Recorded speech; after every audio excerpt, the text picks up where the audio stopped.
Bonjour à tous, c'est Franck Nzila Malembe, activiste et coordonnateur du mouvement Progrès. Aujourd'hui, j'ai voulu vous présenter une situation dramatique d'un quartier qu'on connaît tous. Vous voyez une ruelle, c'est la rue Banga qui se situe plus précisément à Wenze. Wenze qui n'est pas un petit quartier, qui est un très grand quartier. Là, j'ai commencé dans la rue Banga parce que c'est par là que tout commence et on va descendre sur l'avenue Boueta-Mongo. Donc comme vous pouvez voir, vous avez un caniveau où s'écoule de l'eau. Et c'est pas classique ce que vous allez voir. Vous allez voir que cette eau vraiment s'écoule sur l'avenue Boueta-Mongo et que ça crée une situation qui dure depuis bientôt une année et qui est dramatique pour les populations.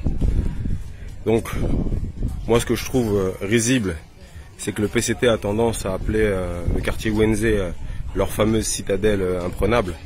Mais quand on voit ce que je vois, et vous allez voir un peu plus ce qu'on voit devant, on va plutôt dire que Wenze c'est pas une citadelle, mais c'est plutôt, que Dieu me pardonne le terme, c'est beaucoup plus une poubelle. Vous allez voir, on va avancer. Je trouve inconcevable que nos populations dans un quartier, on est en plein Brazzaville, hein. Wenze c'est pas un quartier périphérique, on est carrément au centre de Brazzaville. Et vous voyez des populations qui vivent dans des conditions pareilles.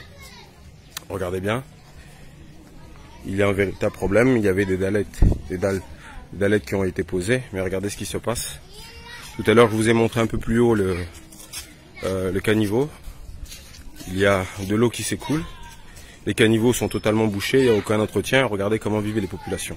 Et plus on avance, et plus l'eau crée un problème sur un axe principal par lequel toutes les voitures passent et par lequel tout le monde passe. Ça fait des années qu'on parle de ça, ça fait des mois et des mois qu'on parle de ça. Et vous avez des maisons qui sont là, hein, c'est pas n'importe quelle maison. Vous avez des immeubles qui vivent devant cette situation. Moi je ne pointe pas du doigt les personnes qui y vivent, hein. Moi ce que je dis c'est que lorsqu'on a un minimum de respect pour soi-même et de respect pour les autres, quand on a un peu de force, quand je dis force c'est d'intelligence, de force morale et peut-être de force financière, c'est d'être capable à un moment d'organiser les populations ou de dénoncer ce qui s'y passe.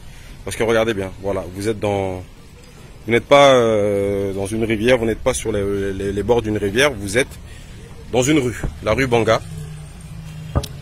Et ceci dure depuis des années.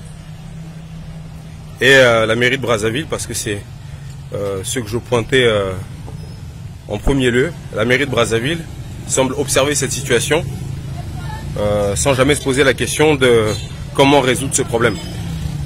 Et ça, je trouve ça absolument scandaleux que nous soyons en plein Wenze, un quartier qui est soi-disant, comme j'ai dit tout à l'heure, la citadelle imprenable. Nous sommes à quelques mois des élections législatives, pour ne pas dire semaines, des élections législatives. Et vous avez des députés du pouvoir qui vont, dans quelques mois, dans quelques semaines, se battre pour être élus, entre guillemets, députés d'un quartier comme celui-ci, et ne sont pas capables de se poser la question de, voilà, quelque chose comme ça. Regardez les voitures qui passent, regardez dans quelles conditions ces voitures passent, regardez comment les gens vivent. Regardez, ça nous sommes sur l'avenue Boueta-Mongo. Regardez les poubelles, regardez comment les véhicules passent, regardez comment ça se passe. Vous avez, voilà comment la circulation se déroule dans ce quartier-là.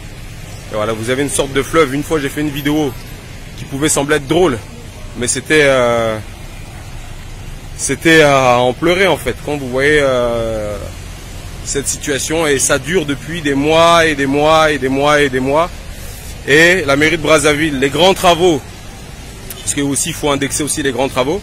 La mairie de Brazzaville vont dire qu'ils n'ont pas les moyens de résoudre la situation, mais que les grands travaux nous disent qu'ils n'ont pas les ingénieurs ou la capacité intellectuelle ou financière de résoudre des problèmes comme celui-ci, quand même, non, pour moi je trouve ça inconcevable. Et on est à ça depuis des années. Voilà, autour vous avez des immeubles, vous avez des boutiques, et voilà, vous avez des véhicules qui passent, et personne ne se pose la question. Quand je dis personne, c'est à la fois les citoyens eux-mêmes qui subissent une situation comme celle-ci, sont à un moment, bon, certains vont dire qu'ils sont désespérés, qu'ils ne peuvent pas, et qu'ils sont fatigués d'en parler, mais je pense qu'il ne faut jamais se fatiguer de de parler de ce genre de problème-là, surtout quand ça dure depuis bientôt plus d'une année. Et donc là, je dis aux populations de Ouenzé, vous avez soi-disant des députés qui vous offrent des t-shirts et des billets de 500 à 1000 francs CFA. Et depuis des années, vous avez une réelle situation. Certains vont me dire, oui, c'est pas le rôle du député. Oui, certes. Mais quel est le rôle du député quand on sait que depuis 5 ans, ils n'ont pas été capables de proposer des lois au niveau du Parlement?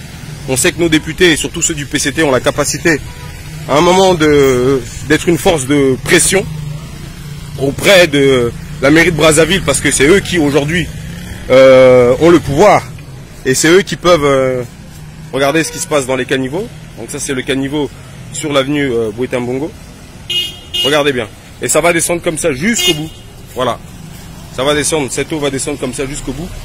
Et vous avez ça.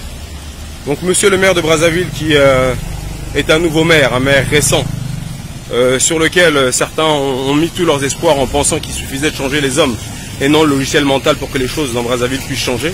Monsieur le maire de Brazzaville, bah regardez ce qui se passe. On a ça depuis des années. Et je ne peux pas comprendre qu'aujourd'hui, en 2022, des ingénieurs dans le monde, on ait réussi au Congo, avec l'aide des Chinois, à construire un magnifique viaduc, même si on sait que quelques mois plus tard, ce viaduc, la corniche de Brazzaville s'est effondrée, donc il y a réellement des problèmes au niveau de la conception des projets. Je ne peux pas concevoir qu'en 2022, on soit incapable, nous, Congolais, et sans faire appel